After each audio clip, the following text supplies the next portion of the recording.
এটাই প্রত্যাশিত ছিল।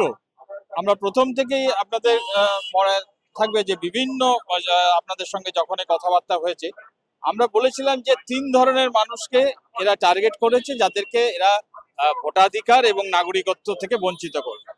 প্রথম হচ্ছে মুসলমান, দ্বিতীয় হচ্ছে দলিত যারা খেটে খাওয়া মানুষ, এবং তৃতীয় হচ্ছে মুসলমান মহিলা।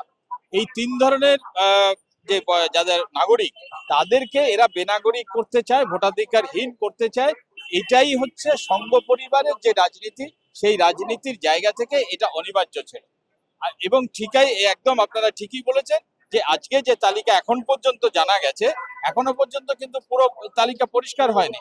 কিন্তু গতবারের 58 লক্ষ যদি আপনারা দেখেন প্রথম তালিকায়, এবং আজকে বিভিন্ন জেলা থেকে যে টুকরো টুকরো ছবি ভেসে আসছে, তাতে এটা খুব একেবারেই তাই যে মুসলমান, দলিত এবং মহিলা, এই যে ভাগ, এই ৩ ভাগের শ্রমজীবী অংশ, তারাই কিন্তু আজকে টার্গেট। এদেরই ভোটাধিকার এবং এদের নাগরিকত্ব থেকে বঞ্চিত করার জন্য সংঘ পরিবারের হয়ে এই নির্বাচন কমিশন কাজ করছে, এটাই তার প্রমাণ।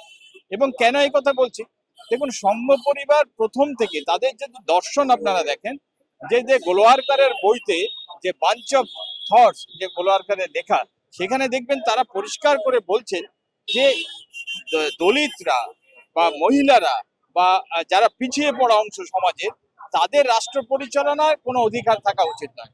তারা মনে করে সম্পত্তিবান অংশ, উচ্চ বর্ণের যারা আমাদের যে বর্ণাশ্রমে যে যারা তথাকথিত উচ্চ বর্ণের মানুষ বা ব্রাহ্মণ্যবাদী যারা চিন্তার মানুষ, তাদেরকেই তারা মনে করে রাষ্ট্র পরিচালনায় দক্ষ। সেই কারণে তারা এই শ্রমজীবী যে অংশ, দলিত, মুসলমান এবং মহিলাদের রাষ্ট্র পরিচালনায় অংশীদার করতে চায় না। এবং সংঘ পরিবার প্রথম থেকেই সর্বজনীন ভোটাধিকারের বিরোধী। এবং এই ক্ষেত্রে আপনারা দেখুন যে ভারতবর্ষের সংবিধানের যে মূল ভিত্তি, যে সর্বজনীন ভোটাধিকার, ভারতবর্ষের সংসদীয় গণতন্ত্রের যে মূল ভিত্তি, সেটা হচ্ছে যে এক ব্যক্তি এক ভোট, যে সর্বজনীন ভোটাধিকার। 18 বছর বয়স হয়েছে, মানসিকভাবে সুস্থ এবং জেলবন্দি নয় এমন সমস্ত ভারতীয় নাগরিক ভোট দিতে পারবে। কিন্তু সংঘ পরিবার এটার বিপক্ষে ছিল, এবং সেটাই কিন্তু আজকে নির্বাচন কমিশন সংঘ পরিবারের হয়ে কার্যকরী করছে। এটাই আমাদের এখনো পর্যন্ত আমরা দেখতে পাচ্ছি।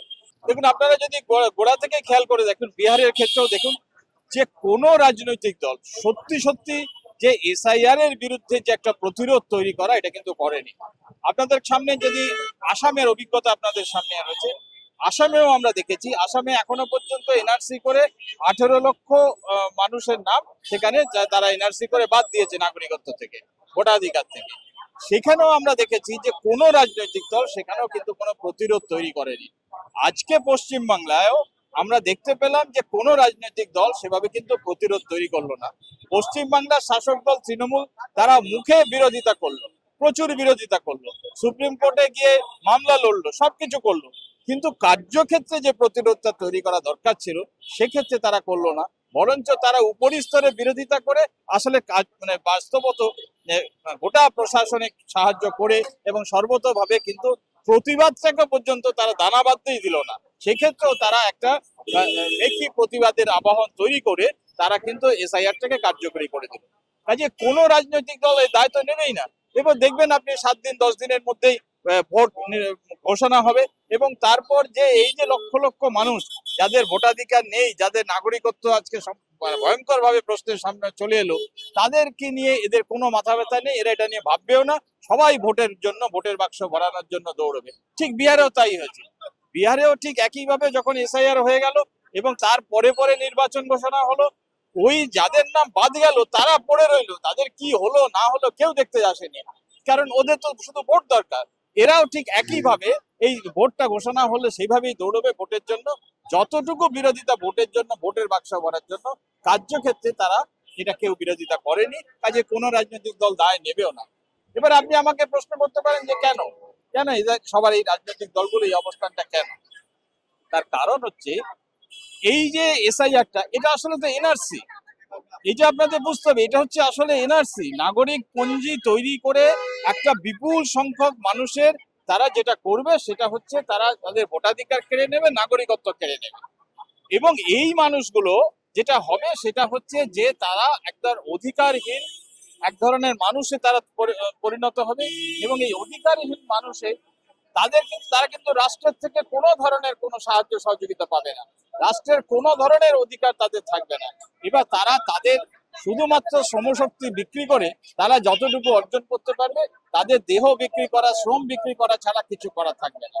এবং এইটা হচ্ছে কর্পোরেটদের স্বার্থে, যে কর্পোরেটরা তাদের যে সস্তার পুঁজি, তাদের যে সস্তার শ্রম তারা কিনবে এবং তারা কম পয়সায় তাদের উপার্জন, নিজেদের মুনাফা আরো বাড়াবে।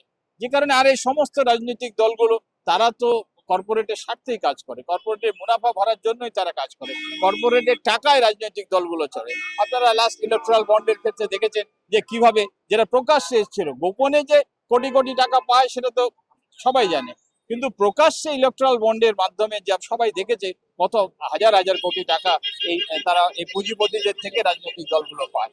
কাজে রাজনৈতিক দলগুলোর পক্ষে এই যে কর্পোরেটের যে প্রকল্প, এই প্রকল্পের বিরোধিতা করা সম্ভব না। কারণ এই গোটা এসআইআর প্রকল্পটাই হচ্ছে একদিকে সংঘ পরিবারের, আরেক দিকে এই কর্পোরেট বড় বড় পুঁজিপতিদের স্বার্থ রক্ষা করার জন্য। দুইয়ের স্বার্থ একটা জায়গায় মিলছে, একটা হচ্ছে এদের মুনাফা বাড়ানো, আরেক দিকে হচ্ছে এদের সংঘ পরিবারের যে তারা যে অংশের মানুষকে চায়, যে মানে ভোটাধিকার সম্পন্ন যে অংশে যাদের রাষ্ট্র পরিচালনায় চায় তাদের হাতে রাষ্ট্র ক্ষমতা তুলে নিতে চায়। সে কারণে এটা ক্ষেত্রে কোনো রাজনৈতিক দল আপনি এভাবে বিরোধিতা করতে আমরা দেখিনি, এবং দায়ও কেউ নেবে না।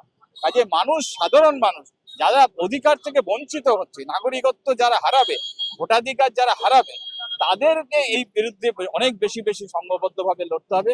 আর আমরা আশা করি যে সচেতন যে অংশ, গণতান্ত্রিক যে অংশের মানুষ যারা ভোটাধিকার তাদের রইলো, কিন্তু তাদের একটা দায়িত্ব এটা, এই যে সংঘ পরিবার রাজনীতিকে যদি পরাস্ত করতে হয় তাহলে কিন্তু সংখ্যা গুরুর আজকে দায়িত্বটা অনেক বেশি। এই যে এত বিপুল সংখ্যক সংখ্যালঘু মুসলমানদের নাম কাটা যাবে, দলিতদের নাম কাটা যাবে, মহিলাদের নাম কাটা যাবে, এখানে কিন্তু সংখ্যা গুরু যারা হিন্দু ধর্মের, যারা তথাকথিত যারা জন্মসূত্রে হিন্দু ধর্মের অংশ, তাদের কিন্তু দায়িত্বটা অনেক বেশি।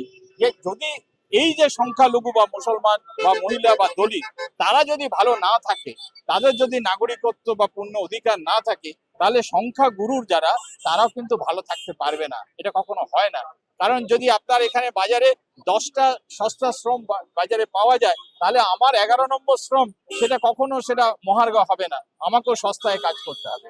কাজে সামগ্রিকভাবে যে সংখ্যাগুরু মানুষ নিজেদের স্বার্থে, গণতন্ত্রের স্বার্থে, সুস্থ সমাজের স্বার্থে তাদের কিন্তু এর বিরুদ্ধে প্রতিবাদে নামা দরকার। আমরা সেটাই আশা করছি, যে কারণেই আজকে আমাদের এই প্রতিবাদ সভা। আমরা মানে কলকাতার এবং বিভিন্ন অঞ্চলে আমাদের সংগঠন যেখানেই রয়েছে আমরা সবাই মিলে এটা চেষ্টা করছি যাতে এর বিরুদ্ধে একটা জোরালো প্রতিবাদ তৈরি করা যায়। এটাই আমাদের লক্ষ্য।